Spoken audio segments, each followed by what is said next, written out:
नमस्कार दोस्तों। आज के इस वीडियो में हम पढ़ेंगे अरस्तू का अनुकरण सिद्धांत। पिछली वीडियो में हमने प्लेटो का अनुकरण सिद्धांत पढ़ा था। यदि आपने वह वीडियो नहीं देखी है तो डिस्क्रिप्शन बॉक्स में आपको उसका लिंक दे दिया जाएगा, आप वहां से उन्हें देख सकते हैं। चलिए शुरू करते हैं। अरस्तू जो था वो दार्शनिक विद्वान प्लेटो का शिष्य था। पाश्चात्य ज्ञान विज्ञान के क्षेत्र में अरस्तू का महान योगदान है। अरस्तू सिकंदर महान के गुरु के रूप में विख्यात है। अरस्तू ने विविध विषयों पर लगभग 400 ग्रंथों की रचना की। अब बात करते हैं अनुकरण शब्द की। अनुकरण शब्द यूनानी भाषा के मिमेसिस शब्द का हिंदी पर्याय है। याद रखिए, मिमेसिस शब्द क्या है? यूनानी भाषा का शब्द है। वस्तुतः हिंदी में यह शब्द अंग्रेजी भाषा के इमिटेशन से रूपांतरित होकर आया है। अरस्तू से पहले प्लेटो ने अनुकरण सिद्धांत का विवेचन किया। याद रखिए, अरस्तू से पहले किसने विवेचन किया अनुकरण सिद्धांत का? प्लेटो ने। और प्लेटो ने क्या कहा? उन्होंने स्थापित किया कि भाव या विचार ही आधारभूत सत्य है। मतलब ईश्वर के मन में जो भाव या विचार आते हैं वही मूल सत्य है। प्रकृति में प्रत्यक्ष दिखाई देने वाली वस्तुएं उस मूल आदर्श की प्रतिकृति या अनुकरण है। और जो संसार में प्रकृति में जो कुछ भी दिखाई देता है वह ईश्वर के मन में जो भाव और विचार हैं उसका अनुकरण है। वे भाव और विचार सर्वशक्तिमान जगत के मन में होंगे, इसीलिए दृश्यमान जगत उस भाव या विचार का अनुकरण है। बाह्य जगत की वस्तुओं का अंकन ही कला काव्य में होता है। अतः काव्य अनुकरण का अनुकरण है और मूल सत्य से 2 गुना दूर है। मतलब क्या है? जो सामने दिखाई दे रहा है जगत में, वे पहले ईश्वर के मन में भाव या विचार बने और फिर उन भाव और विचारों का अनुकरण हमें जगत में दिखाई देता है। और जगत में जो चीज़ें दिखाई देती हैं वही हमें काव्य या कला में दिखाई देते हैं। इसका अर्थ यह हुआ कि जो काव्य है वो अनुकरण का अनुकरण है और मूल सत्य से 2 गुना दूर है। अरस्तु ने अनुकरण शब्द का प्रयोग किस अर्थ में किया, इसकी व्याख्या विद्वान अपने अपने तरीके से करते हैं। प्रोफेसर मरे के अनुसार अनुकरण का अर्थ सर्जना का अभाव नहीं अपितु पुनर्सर्जना है। इनका मानना है कि जो अरस्तु है उनके अनुकरण का अर्थ है कि सृजना का अभाव नहीं बल्कि पुनः सृजना है। प्रोफेसर ब्रूचर ने कहा है अनुकरण का अर्थ है सादृश्य विधान के द्वारा मूल वस्तु का पुनर्आख्यान। अरस्तु के शब्दों में अब अरस्तु ने क्या कहा है कि art is the imitation of nature, अर्थात कला जो है वो प्रकृति की अनुकृति है। मतलब कला प्रकृति का अनुकरण है।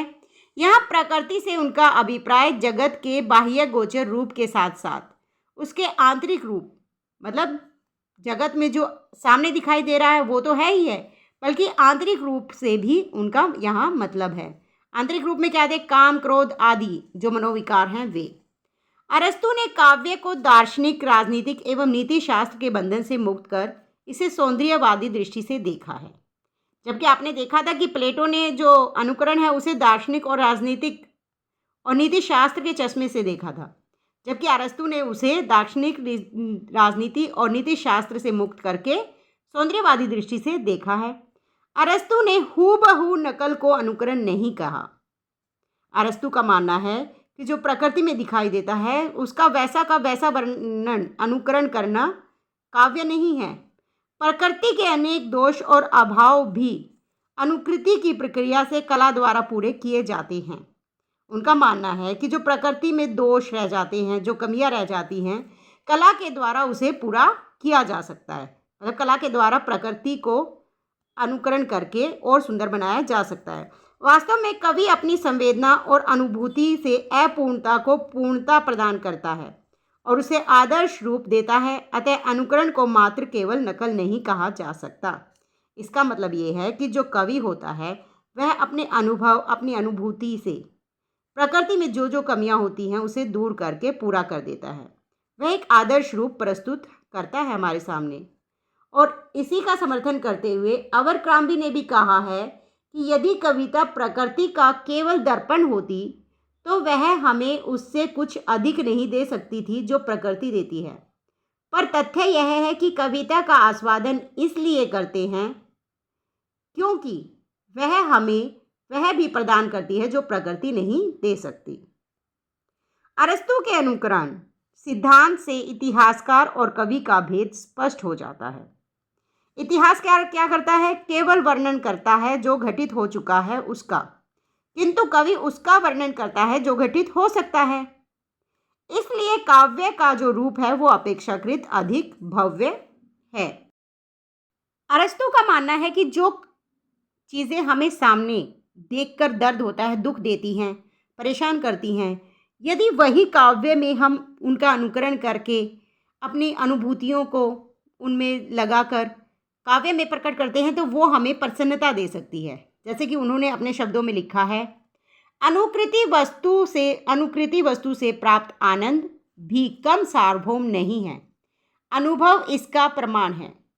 जिन वस्तुओं के प्रत्यक्ष दर्शन से हमें कलेश होता है, उन्हीं की यथावत प्रतिकृति को देखकर हम प्रसन्नता का अनुभव करते हैं।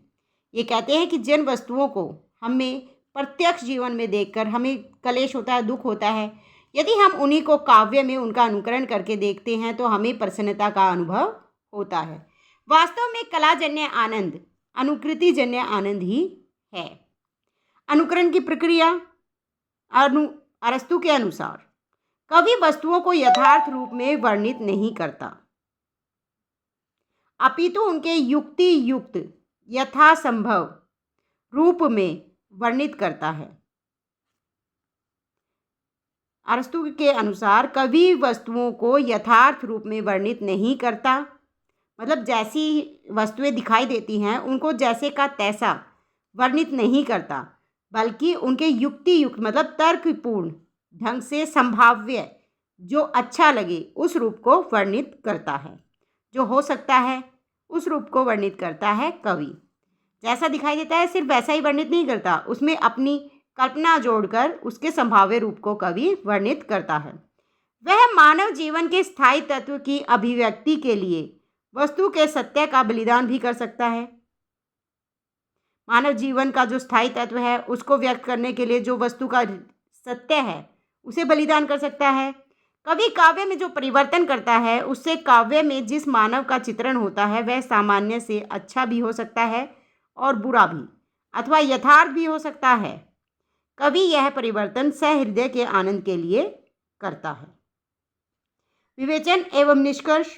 अरस्तु के अनुसार अनुकरण का विषय जीवन का बाह्य पक्ष नहीं है, अपितु इसका प्रभाव क्षेत्र अंतर जगत तक व्याप्त है। अरस्तु के अनुसार जो काव्य है, जो अनुकरण है, उसका विषय जीवन का बाह्य पक्ष नहीं है, बल्कि अंतर जगत तक भी उसका विषय व्याप्त है। क्रोचे ने इसका विरोध किया है। क्रोचे का जो सिद्धांत है वो इसके विरोध में कहा जा सकता है। क्रोचे के अनुसार कला मूल रूप से में कलाकार के मन में घटित होती है। इनके अनुसार कला क्या है? कलाकार के मन में घटित होती है और वह सहज अनुभूति है, जबकि अरस्तु के अनुसार वह कल्पना अतीत है। अरस्तु के अनुकरण सिद्धांत का सार देखिए दोस्तों। कविता जगत की अनुकृति है तथा अनुकरण मनुष्य की मूल प्रवृत्ति है। अरस्तु ने काव्य कला को राजनीति और नीति शास्त्र की दृष्टि से न देखकर सौंदर्य शास्त्र की दृष्टि से देखा है, जबकि प्लेटो ने काव्य को किससे देखा है? नीति शास्त्र राजनीति के चश्मे से। उनके अनुसार अनुकरण के माध्यम से भयमूलक वस्तु को भी इस प्रकार प्रस्तुत किया जा सकता है जिससे आनंद की प्राप्ति हो। काव्य कला सर्वोच्च अनुकरणात्मक कला है तथा अन्य सभी ललित कलाओं एवं उपयोगी कलाओं से अधिक महत्वपूर्ण है। नाटक काव्य कला का सर्वाधिक उत्कृष्ट रूप है। आज समीक्षा के क्षेत्र में अनुकरण का महत्व काफ़ी कम हो गया है और अनुकरण के स्थान पर कल्पना या नवोन्मेष को अधिक महत्व दिया जाता है। जब हम समीक्षा करते हैं तो उसमें अनुकरण का जो महत्व है वो आजकल कम हो गया है। आजकल अनुकरण के स्थान पर महत्व दिया जाता है कल्पना को और नवोन्मेष को। भारतीय विद्वानों की दृष्टि में यह सिद्धांत अभावात्मक है। कौन सा सिद्धांत? अरस्तु का सिद्धांत जो है वो अभावात्मक है, क्योंकि अरस्तु ने काव्य को आत्मा के उन्मेष के स्थान पर प्रकृति के अनुकरण पर बल दिया है।